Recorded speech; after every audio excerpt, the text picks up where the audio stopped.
Genesis chapter 12. The Lord said to Abram, "Go forth from the land of your kinsfolk and from your father's house to a land that I will show you.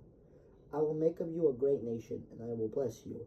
I will make your name great, so that you will be a blessing. I will bless those who bless you, and curse those who curse you. All the communities of the earth shall find blessings in you." Abram went as the Lord directed him, and Lot went with him. Abram was 75 years old when he left Haran. Abram took his wife Sarai, his brother's son Lot, and all the possessions that they had accumulated, and all the persons that they had acquired in Haran. And they set out for the land of Canaan. When they came to the land of Canaan, Abram passed through the land as far as the sacred place of Shechem, by the terebinth of Moreh. The Canaanites were then in the land. The Lord appeared to Abram and said, "To your descendants I will give this land." So Abram built up an altar there to the Lord who had appeared to him. From there he moved on to the hill country east of Bethel, pitching his tent with Bethel to the west and Ai to the east. He built an altar there to the Lord and invoked the Lord by name. Then Abram journeyed on by stages to Negeb. There was a famine in the land, so Abram went down to Egypt to sojourn there, since the famine in the land was severe. When he was about to enter Egypt, he said to his wife Sarai, "I know well how beautiful a woman you are. When the Egyptians see you, they will say, 'She is his wife,' and then they will kill me, but let you live. Please say, therefore, that you are my sister, so that it may go well with me on your account, and that my life may be spared for your sake." When Abram came to Egypt, the Egyptians saw how beautiful the woman was, and when Pharaoh's courtiers saw her, they praised her to Pharaoh. So she was taken into Pharaoh's palace. On her account it went very well with Abram, and she received flocks and herds, male and female slaves, male and female donkeys, and camels. But the Lord struck Pharaoh and his household with severe plagues because of Abram's wife Sarai. Then Pharaoh summoned Abram and said to him, "How could you have done this to me? Why didn't you tell me that she was your wife? Why did you say, 'She is my sister,' so that I took her for my wife? Here, then, is your wife. Take her and be gone." Then Pharaoh gave men orders concerning him, and they sent him on his way, with his wife and all that belonged to him. Genesis chapter 13. From Egypt, Abram went up to the Negeb with his wife and all that belonged to him, and Lot accompanied him. Now Abram was very rich in livestock, silver and gold. From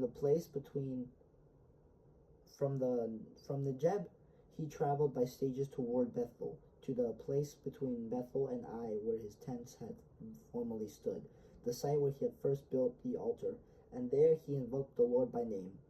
Lot, who went with Abram, also had flocks and herds and tents, so that the land could not support them if they stayed together. Their possessions were so great that they could not dwell together.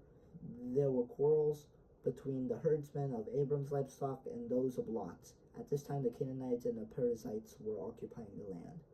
So Abram said to Lot, "Let there be no strife between you and me, or between your herdsmen and mine, for we are kinsmen. Is it not the whole land at your disposal? Please separate from me. If you prefer the left, I will go the right. If you prefer the right, I will go the left." Lot looked about and saw how well watered the whole Jordan plain was, as far as Zoar, like the Lord's own garden, or like Egypt. This was before the Lord had destroyed Sodom and Gomorrah. Lot therefore chose for himself the whole Jordan plain and set out eastward. Thus they separated from each other.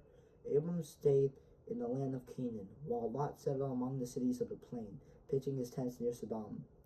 Now the inhabitants of Sodom were very wicked in the sins they committed against the Lord.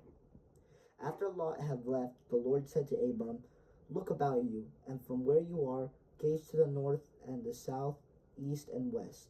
All the lands that you see I will give to you and your descendants forever. I will make your descendants like the dust of the earth. If anyone could count the dust of the earth, your descendants might be counted. Set forth to walk about in the land through its length and breadth, for to you I will give it." Abram moved his tents and went on to settle near the terebinth of Mamre, which is at Hebron. There he built an altar to the Lord. Genesis chapter 14.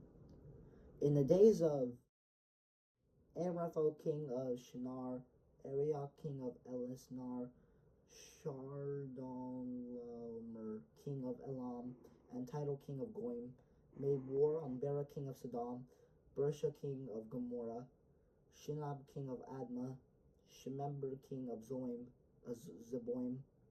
and the king of Bela, that is, Zor. All the latter kings joined forces in the valley of Siddim, that is, the Salt Sea. For 12 years they had been subject to Chedorlaomer, but in the 13th year they rebelled. In the 14th year, Chedorlaomer and the kings allied with him came and defeated the Rephaim in Ashtaroth Karnaim, the Zuzim in Ham, the Emim in Shavel Kiriathaim, and the Horites in the hill country of Seir, as far as Elparan, close by the wilderness. They then turned back and came to Emishpat, that is, Kadesh, and they subdued the whole country, both of the Amalekites, and of the Amorites who had dwelt in Hazazons Tamar. Thereupon the king of Sodom, the king of Gomorrah, the king of Admah, the king of Zeboim, and the king of Bela, that is Zor, marched out in the valley of Siddim. They went into battle against them, against Chedorlaomer, king of Elam, Tidal king of Goim, Amraphel king of Shinar, and Arioch king of Elisar, 4 kings against 5. Now the valley of Siddim was full of bitumen pits, and as the kings of Sodom and Gomorrah fled, they fell into these, while the rest fled into the mountains. The victors seized all the possessions and food supplies of Sodom and Gomorrah, and then went on their way, taking with them Abram's nephew Lot, who had been living in Sodom, as well as his possessions.